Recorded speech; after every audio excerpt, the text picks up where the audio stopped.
রাশিয়ার মস্কোতে অফিসিয়াল আন্তর্জাতিক শাখায় প্রথম পুরস্কার পাওয়া যুবরাজ শামীম পরিচালিত আদিম সিনেমাটি দেখতে পাওয়া যাচ্ছে চরকি ওটিটি প্ল্যাটফর্মে। এই সিনেমাটি অনেকটা শাটিকাপ বা সিন পাটের মতো লোকাল ক্রাইম থ্রিলার জনরার। সাধারণত বাণিজ্যিক সিনেমাতে আমরা ক্রাইম করতে দেখি বড় বড় মাফিয়া ডনদের, কিন্তু এর বাইরেও আমাদের সমাজের ছিন্নমূল অংশে যে অপরাধ সাম্রাজ্য গড়ে উঠেছে তাদেরকে নিয়েই এই সিনেমা।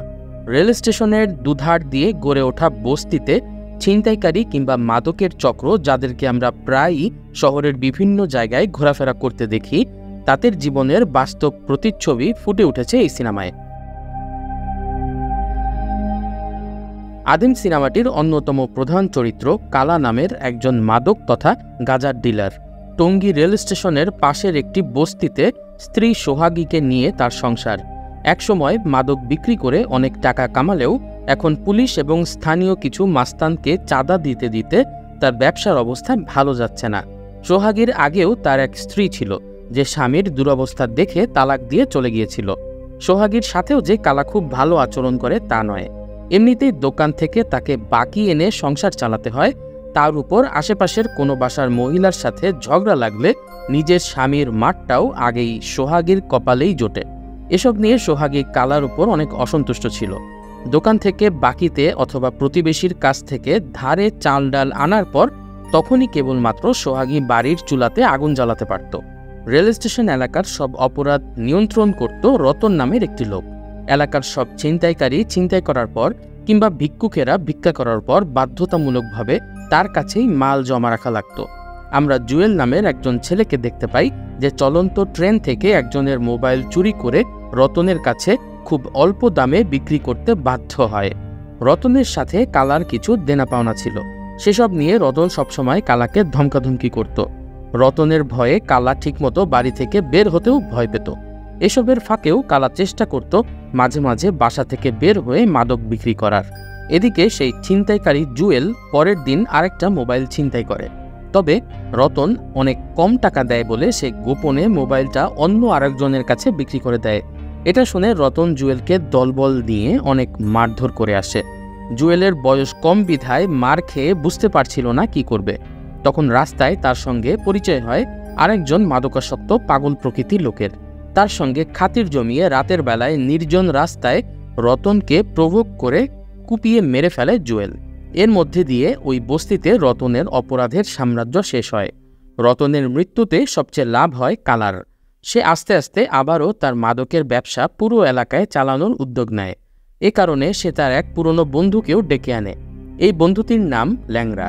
এক পাক খোড়া হবার কারণে তার মূল পেশা ভিক্ষা করা, কিন্তু পঙ্গুত্বের সুযোগ নিয়ে সে মানুষের কাছে মাদক পৌঁছে দেওয়ারও কাজ করে থাকে। ল্যাংড়া অবশ্য সেই রাতে বস্তির এক অনুষ্ঠানে কালার বউ সোহাগীকে দেখে পছন্দ করে ফেলে। এরপরে প্রায়ই ব্যবসায়িক আলাপ করতে ল্যাংড়া চলে যেত কালার বাসায়, তবে তার মূল লক্ষ্য থাকত সোহাগীর সাথে ভাব জমানোর। এর মধ্যে ল্যাংড়া খেয়াল করে টঙ্গী রেল স্টেশনে আরও একজন খোড়া ভিক্ষুক আছে। ল্যাংড়া ওই ফকিরকে সহ্য করতে পারত না। সে প্রথম সুযোগেই সেই ভিক্ষুকের থাকার জায়গা দখল করে মারতে মারতে তাকে রাস্তায় পাঠিয়ে সেই ঘুমানোর জায়গা দখল করে নেয়। সেই রাতে ঘুমিয়ে ঘুমিয়ে সে সোহাগীকে বিয়ের কথা স্বপ্ন দেখতে থাকে। রেল স্টেশনে পতিতার অভাব না থাকলেও ল্যাংড়ার মন পড়ে থাকে সোহাগীর কাছেই। তাই সে একটা নতুন বুদ্ধি করে।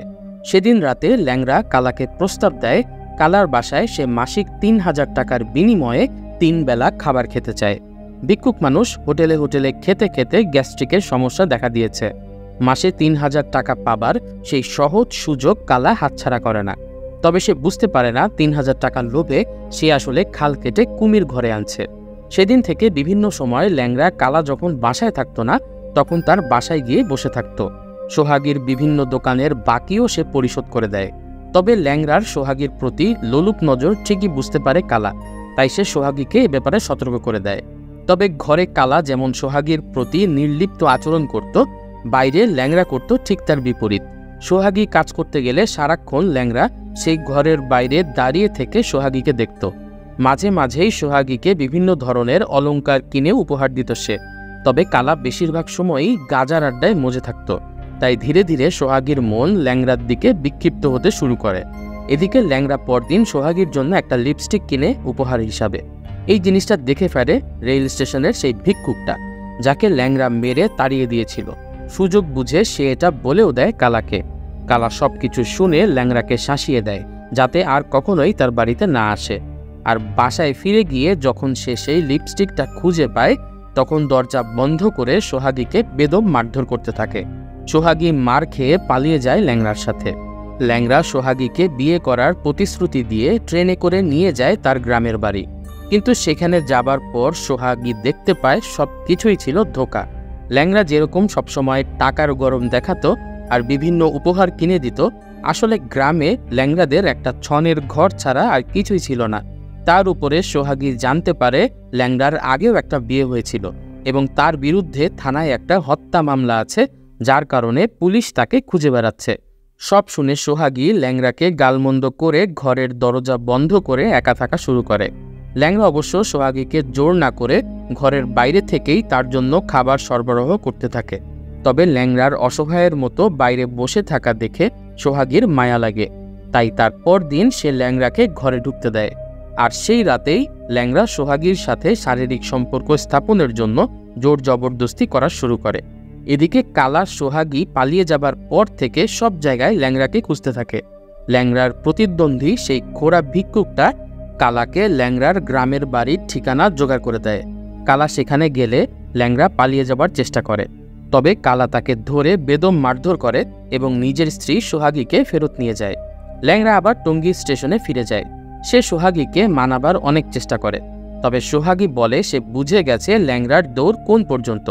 ল্যাংড়ার না আছে শারীরিক সক্ষমতা, না আছে অর্থনৈতিক সমৃদ্ধি। সোহাগীর কাছ থেকে সব নেগেটিভ কথা শুনে হতাশ হয়ে ল্যাংড়া ফিরে যাচ্ছিল, কিন্তু তাকে আবারও সোহাগীর কাছে আসতে দেখে কালা সবার সামনেই ল্যাংড়াকে মারধর করে। কালা চলে যাবার পর প্রচণ্ড অপমানে ল্যাংড়া ফুঁসতে থাকে। তখন তার সব রাগ গিয়ে পড়ে সেই খোড়া ফকিরের উপর। ল্যাংড়া সেই ফকিরকে বেদম মারধর করে নেয়, তবে তাতেও তার রাগ কমে না। সে সিদ্ধান্ত নেয় সেদিন রাতেই কালাকে হত্যা করবে সে। একটা কামারের কাছ থেকে রড দিয়ে সে শাবলের মতো একটা অস্ত্র বানিয়ে নেয়। তবে কালাকে হত্যা করার জন্য রাতের বেলায় তার ঘরের সামনে গেলে দরজার ফাঁকা দিয়ে দেখতে পায় সোহাগীর সাথে কালার সবকিছু ঠিক হয়ে গেছে এবং তারা বিছানায় একসাথে খুনসুটি করছে। এসব দেখে ল্যাংড়া অনেক কষ্ট পায় এবং হার স্বীকার করে চুপচাপ তাদের বাসা থেকে বাইরে চলে আসে। ল্যাংড়াকে এভাবে মন খারাপ করতে দেখে রেল স্টেশনে তাকে ডেকে নেয় সেই খোড়া ভিক্ষুকটা।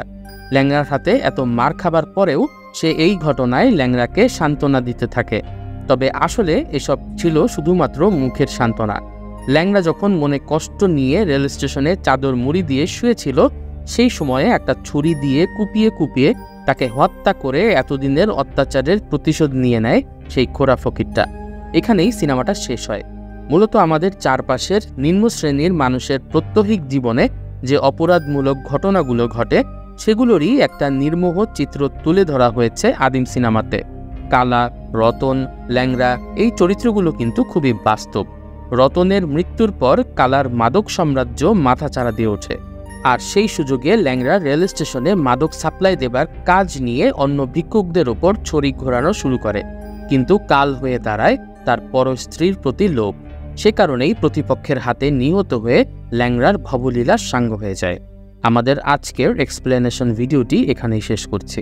ভিডিওটি ভালো লাগলে লাইক করুন, কমেন্ট করে উৎসাহিত করুন এবং এরকম আরও ভিডিও দেখতে চাইলে আমাদের চ্যানেলটি সাবস্ক্রাইব করে দিন। সবাই অনেক ভালো থাকবেন এই কামনায় বিদায়।